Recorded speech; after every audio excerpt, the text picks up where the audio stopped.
سے بیچوں بیچ میں پہنچ جاتا ہے، پھر بدبودار خون پیتا ہے، اس میں ڈبکیاں مار رہا ہے، پھر کنارے آتا فرشتہ اس کو پتھر سے ڈھکیل دیتا، یہ پھر بیچوں بیچ میں پہنچ جاتا۔ پوچھا اللہ کے نبی نے، جبریل یہ خون کے بدبودار تالاب میں یہ کون ہے اور یہ کس جرم کی سزا اس کو دی جا رہی ہے؟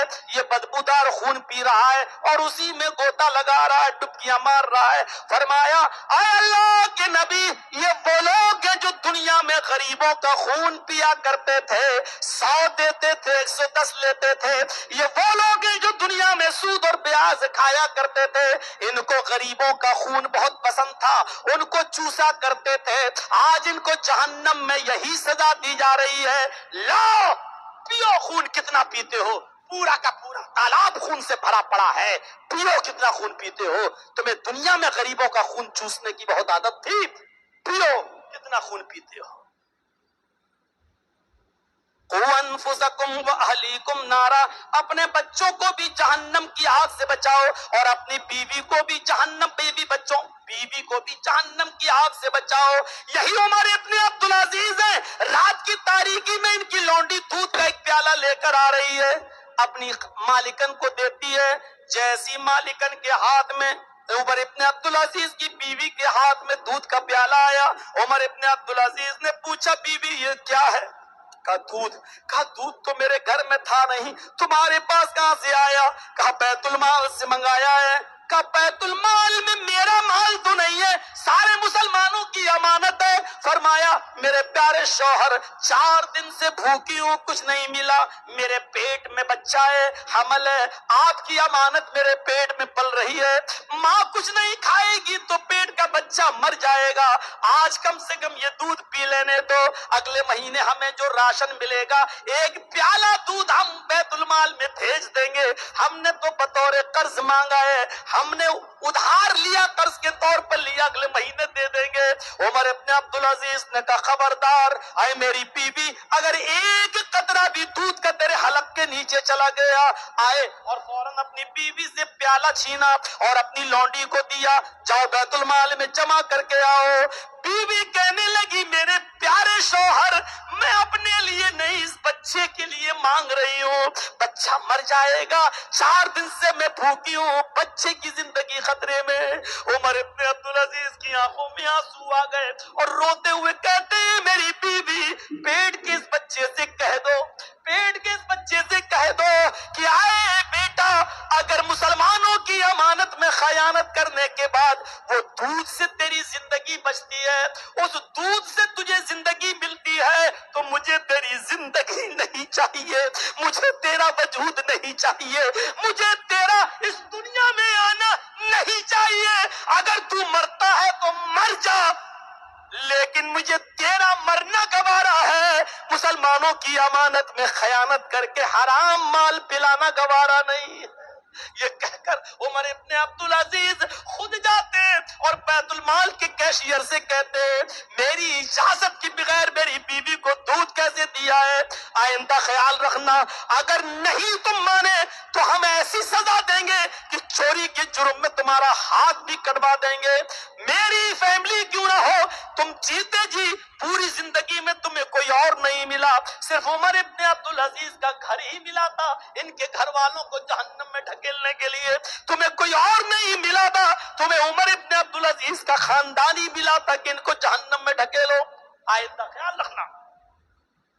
میرے بھائیوں، ان واقعات کی روشنی میں ایمانداری کے ساتھ بتاؤ ہم کیسے نظر آتے ہیں، ہماری حالت کیا ہے بتائیے، اور پھر آج ہم تصور کریں، زندگی کو دیکھیں اور دیکھیں کہ ہم کیا کھا رہے ہیں اور کیا پی رہے ہیں اور ہمارا حساب کتاب کیا ہے۔ ایک طرف حالات ایسے، صحابہ کرام کی زندگی پر نظریں ڈالو، یہ کیوں سوچتے ہو کہ اگر ہم یہ نہیں کریں گے تو کہاں سے؟ اللہ نے پیدا کیا ہے، اس دنیا میں اتارا ہے تو رزق دینے کا وعدہ بھی اس نے کیا۔ تم سے زیادہ ایمان تو اس کو تھا، وہ ایک شاعر تھا، شاعر،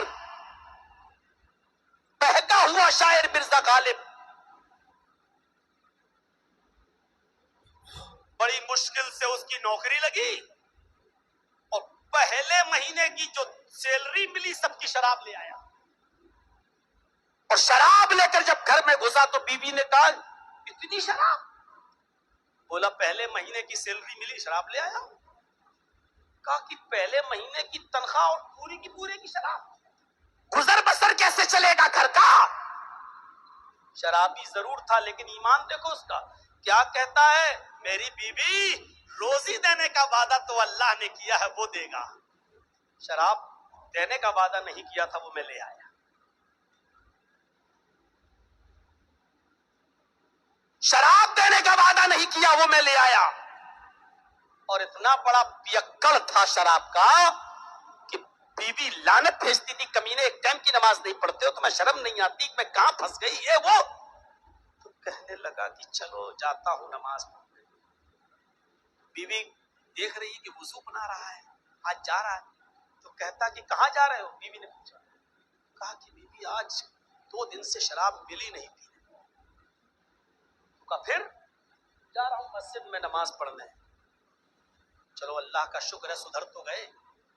کہا سدھرا نہیں ہوں، مسجد میں نماز پڑھنے کے بعد ہاتھ اٹھا کے دعا مانگوں گا کہ اللہ شراب دے دے، شاید نماز کے بعد اللہ سن لے۔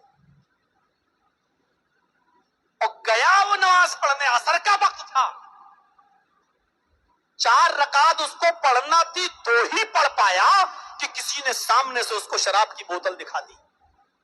اس نے 2 ہی میں سلام پھیر دیا، السلام علیکم رحمۃ اللہ، سلام، بھاگا اور بوتل لے لیا، اور پھر گھر آیا۔ بیوی نے کہا واہ، نماز پڑھتے ہی تمہیں شراب بھی مل گئی، سن لی؟ کہا ارے بیوی خوشی کی بات تو یہ ہے کہ اللہ نے 2 ہی رکعت میں سن لی، تو ہم نے 4 پڑھی بھی نہیں ہے۔ میرا رب اتنا مہربان، اس نے 2 ہی میں سن لی، جب 2 ہی میں ہم نے ہماری دعا سن لی تو 4 پڑھنے کی ضرورت کیا تھی؟ ایسے لوگ اس دنیا میں گزرے۔ تقوی کی زندگی اپنی بھریے، اپنی زندگی میں تقوی لائیے۔ میرے بھائیوں، عمر ابن عبدالعزیز سے سیکھیے تقوی کیا ہوتا ہے، اور اللہ کے رسول صلی اللہ علیہ وسلم سے سیکھیے کہ تقوی کیا ہوتا ہے۔ حضرت ابو بکر سے سیکھیے، ایک غلام نے کھجور لایا اور کھلا دیا، ابو بکر صدیق نے کھا لیا۔ غلام نے پوچھا ارے یہ کیا ہے؟ روزانہ پوچھتے تھے کہاں سے لائے، جب میں بتاتا تھا تب کھاتے تھے، آج پوچھا ہی نہیں کہ آج بھوک زیادہ لگی تھی اس لیے میں کھا گیا۔ کہا روزانہ کما کے لاتے تھے، آج بھی کما کر لائے ہوگے؟ تو کہا کہ آج ہی کما کر نہیں لایا ہوں، روزانہ تو محنت کر کے لاتا تھا، آج محنت نہیں کی ہے میں نے۔ کیا؟ پھر کہا ارے وہ کسی دوست کی بیوی کو میں نے دیکھا، اس کا پیٹ بڑا تھا، تو میں نے اس کو دیکھ کے کہا کہ بھابھی کو بیٹا ہوگا، کہانت کری تھی میں نے۔ تو اس نے پوچھا تھا مجھ سے، میرے دوست نے، تمہیں کیسے معلوم کہ بیٹا ہوگا؟ تو کہا رے میں تو پیٹ دیکھ کے بتا دیتا ہوں کہ بیٹا ہے کہ بیٹی، میں بہت پہنچا ہوا ہوں۔ یہ میں نے 1 مہینہ پہلے اپنے دوست سے کہا تھا، آج میرے دوست کو بیٹا ہی ہوا ہے اس کی بیوی کو۔ تو آج وہ کھجور لے کے آیا اور راستے میں مل گیا، دینے لگا، کہنے لگا رے بھائی تم تو بہت پہنچے ہوئے ہو، تم نے 1 مہینے پہلے بیٹا بتایا تھا، آج بیٹا ہی ہوا میرے گھر میں، واقعی تم یار پیٹ دیکھ کے بتا دیتے ہو، تم تو بہت ماہر آدمی ہو۔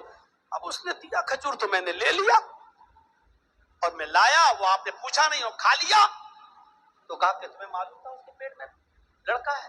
کہا نہیں، یہ کس کو معلوم؟ پھر ارے میں نے تو دھول میں لاٹھی ماری اور نشانے پہ لگ گئی، میں نے تو ایسے ہی کہہ دیا تھا اور اس کو ہو گیا۔ حضرت ابو بکر صدیق نے کہا یہ تو حرام ہے، ماں کے پیٹ میں بیٹا ہے بیٹی یہ تو صرف اللہ جانتا ہے۔ پھر ارے اب اللہ کی بات آپ لوگ کریں، ہم تو بھائی مومن نہیں، ہم تو ہمیں ملا ہم لے آئے۔ ابو بکر صدیق نے کہا کہ میں تو کھاتا، یہ تو حرام تھا۔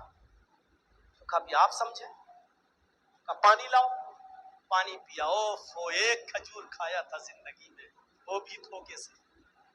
پانی پیا، بخاری کی حدیث کے الفاظ، 3 انگلی لی منہ میں آ کر کے کیا، پھر پانی پیا، پھر انگلی ڈال کر پھر تھوکا، پھر پانی پیا اور پھر انگلی ڈال کر قے کیا۔ اس وقت تک پانی پیتے گئے اور قے کرتے گئے جب تک کہ یقین نہیں ہو گیا کہ جتنا کھایا تھا کھجور سب نکل گیا ہوگا۔